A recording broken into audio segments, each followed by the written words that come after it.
because a lot of us as players, when we're attacking, we're very involved in the game, we're very focused on what we're doing, but as soon as it comes time to defend, we switch off mentally and we don't do the things that we're supposed to do. So if you want to be a better player, a more complete player, that means being a better defender. So a couple principles I want to talk about when defending. The first one is staying very compact, very tight, closing down the spaces between teammates. So when we're attacking, you've heard the term get width, get wide, okay? And the reason you want to do that is because we want to make big gaps. Yes, we want to come together and combine, and sometimes there will be smaller passes, but we want to use big gaps in order to use the ball to our advantage and make the other team chase the ball. When we have big gaps, we can use long passes, quick passes, and that forces the other team to move. Now, let's say we're the red team defending this blue squad. Okay, so when we're defending, we don't want those big gaps because these big gaps are very easy to play through. Okay, so what we want to think about, what you want to think about, as soon as your time comes to defend, can I close the distance between myself and my teammates? So if I'm playing out here on the wing and the ball's here, I'm not going to stay out here. I'm going to get really compact. I'm going to cut the field in half. Okay, everyone's going to come across. Because why? Well, this is very difficult to get through here. Okay, if they come in here, we're much more likely to win that because we're so tight together. We're a very compact unit. Okay, if the ball gets switched, that's fine.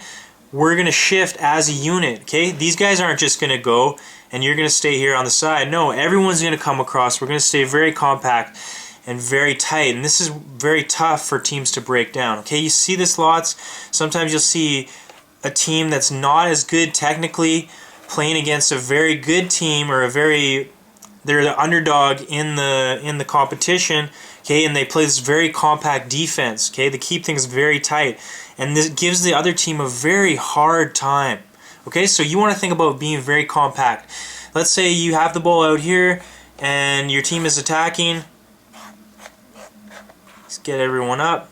And you happen to lose possession of the ball. Okay, what are you going to do right at this point?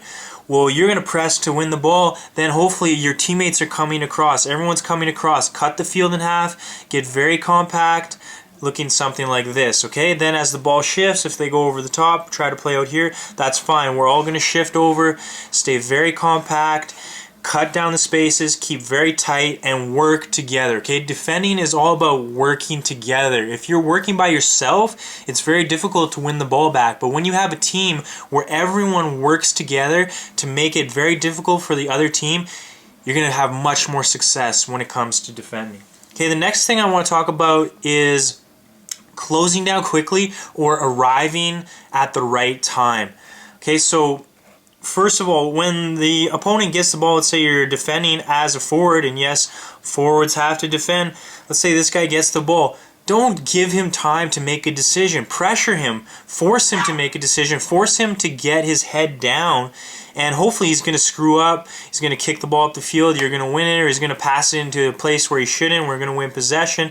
Or even better, he's going to take a bad touch and you're going to win the ball, and then you can get into a scoring opportunity just because you decided to press him, close him down quickly, force him to make a decision, force him to make an error, rather than doing what most players do, which is slowly jockey, slowly close down, and not really have the purpose or intention to win the ball back quickly. Okay, so right now, starting today, when you're in your training session, when you're in your game, I really want you to focus on closing down quickly, forcing that player to make a decision, forcing him to making mistakes. Just run at him.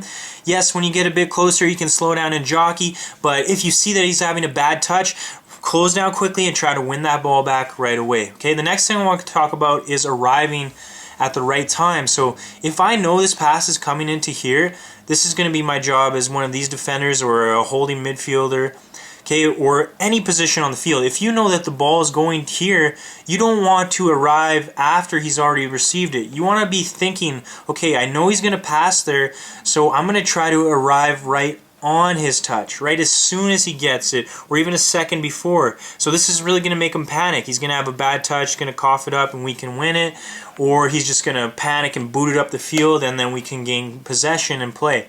Okay, so think about that. If the ball's coming into here, read the play. You have your eye on the ball. You know what's happening. You're not reacting. You're anticipating. The ball comes in here. As soon as it's there, you're already touch tight. So he either has to go backwards, or if he does try to turn you, you're tight on him and you can win that ball back. Even better, he's going to have a bad touch, and your teammates, like we said before, are playing very compact. We're going to come and win the ball back with our numbers, and then we can attack. Then we can spread out. Then we can get up the field. Okay, so think about that. Closing quickly. Don't give him time to play. Make him panic. Be a pest. Give him the hardest time possible. Force him to make errors. When the pass is getting there, anticipate and try to arrive there as soon as the pass is made. Okay? If the ball is coming to your guy and you're not anywhere close, he has time to turn, what's going to happen? They're going to hurt you. Okay? He's going to dribble into space, or they could play a through ball for someone to run onto. Okay? So you want to think about getting touch tight before the ball gets there, or just as the ball gets there. Okay, so think about that when you're defending. Where's your guy? Is the ball coming to him? Okay, I need to be there before the ball gets there. Don't give him any time to play. And the last thing I wanted to talk about for basic defending principles is forcing the player into the area where you want him to go. Okay, so let's say this winger gets the ball out here and you're playing as a fullback. Oh, sorry, we're the red team. Let's say this winger gets the ball out here and you're defending in one-on-one position here. Okay, so where do you want to force him? If you know that he's not very good on his left foot, then you may want to force him by your body position, force him down the line or towards the sideline so you can trap him here. Okay? Or maybe you know that you have support in this area, so instead of going straight on at him or giving him the sideline where he has space, you want to force him into trouble. So think about how you're positioning yourself. Where are you forcing him to go? What space are you cutting off? Okay, if you can learn to do that, as well as press the ball very quickly, as well as stay very compact and work for your teammates, don't let them defend on their own. Everybody defends together. You're going to have so much more success on the field. Okay, so remember these main points. Next time you're playing in your practice, next time you played a game and you're reviewing, ask yourself, did I do these things? If you want to be a better defender, tell yourself, remind yourself to do these things before every game.